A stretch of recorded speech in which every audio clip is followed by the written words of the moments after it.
What first drew your attention to President Coolidge? Amity Schlase, actually. I think that's probably a common theme. I'm mostly an economist and of current events, not an economic historian. And I had the usual sort of vague American history that most people carry them around, which doesn't emphasize Coolidge much. I knew about the incredible economic importance of the 1920s, but I hadn't really learned much about Coolidge. And then Amity, I've read Amity's books, which I love, and then Amity invited me to be part of the Coolidge board, and I'm learning more about Coolidge every day, and fixing that part of what should have been a good undergraduate education.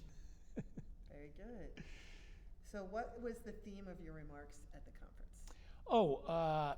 The first of all, the 1920s were the most important decade in American economic history because the outlines of modern life came in the 1920s.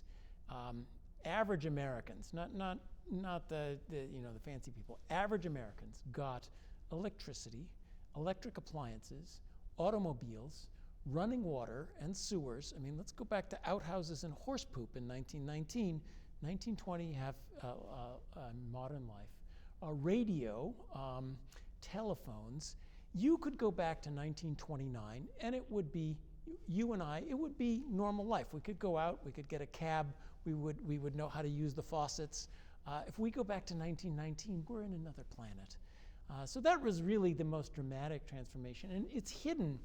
The statistics tell you about income growth and GDP growth, but increasing income was not a matter of everybody having two horses, not one horse, his and hers outhouses. It was about that enormous jump into basically the modern world. So that was point number one. Let's appreciate what happened. But also point number two, what did Coolidge do about it?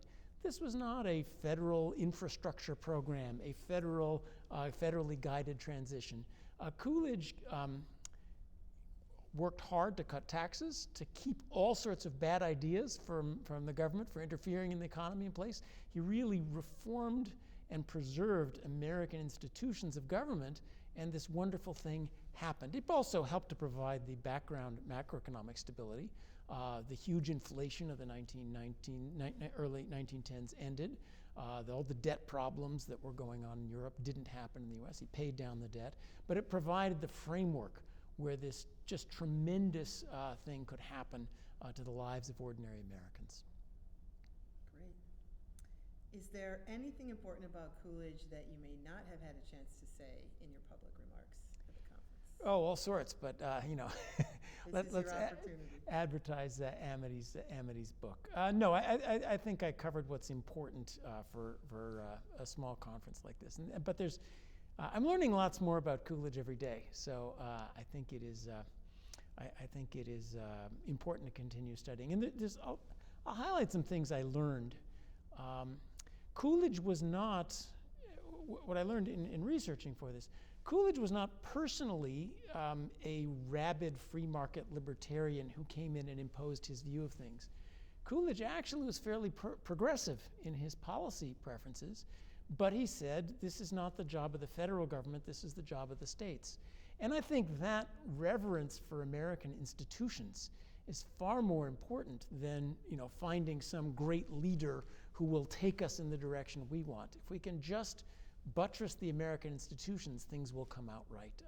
I think that reverence for the institutions and that working so hard to put the institutions right, like the budget, to make government work, putting the budget office in, I think that served Coolidge better than would have if he had been just a perfect reincarnation of Milton Friedman or something of the sort. Right.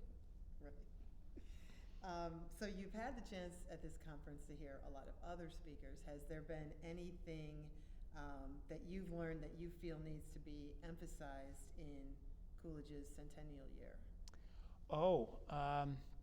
Boy, this whole conference was a learning experience. And unfortunately, some of the things I've learned fit my nerdy proclivities.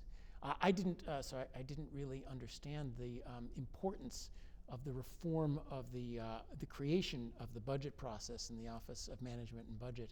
And I didn't know until this conference that coincided with really ending the inflation, which is considered a minor thing in U.S. history, but it could have come out like Europe, you know. Europe had hyperinflation and incredible volatility and revolution in the air, and it didn't. So I didn't. That's just one example of a little thing I learned, and how fixing that institution, giving stability to that institution, took us from wild inflation, wild deflation, to boom, price level was 170 throughout the 1920s. So I just gave you one small example, but and there's more and more like that, but we won't go on too much. Any other ones you I would add, you know, we sort of, the capsule history says, Coolidge lowered taxes and raised government revenue in doing that, how wonderful, and Mellon had this great idea. And that's the capsule history. But how long and hard that slog was, year after year after year. Oh, Coolidge cut spending and balanced the budget. No, Coolidge didn't just say, spending shall be lower. No, going in, every agency, how you go in and hold the agency heads accountable. You say, cut your budget again some more, reading the actual details. You know, fixing things is very hard work, and that's what a great politician does. And our sort of capsule history is just say, cut taxes as if you do that and then you go smoke a cigar or whatever people did in the 1920s for entertainment. Absolutely no. Hard work of a great politician. A lot of passionate persistence. Yeah. Since you are also a trustee of the Coolidge Foundation, what is the most important fact about Coolidge that you think the foundation needs to impart? And this is in part my own, what I think is important and valued right now, which is the reverence for American institutions.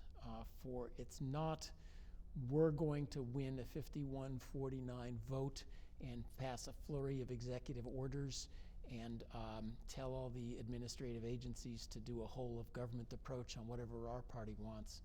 But we operate within rule of law, within norms, not just what you can legally get away with, but an understanding that we're all in this boat together, and that keeping the boat afloat is more important than winning my particular thing today. I mean, Coolidge revered those American institutions, and I think that is a lot of what's wrong with, that's the fundamental thing what's wrong with America today. We're polarized and partisan because our elections have become winner take all, because we have too much unrestricted power to just have sort of an elected king for 4 years.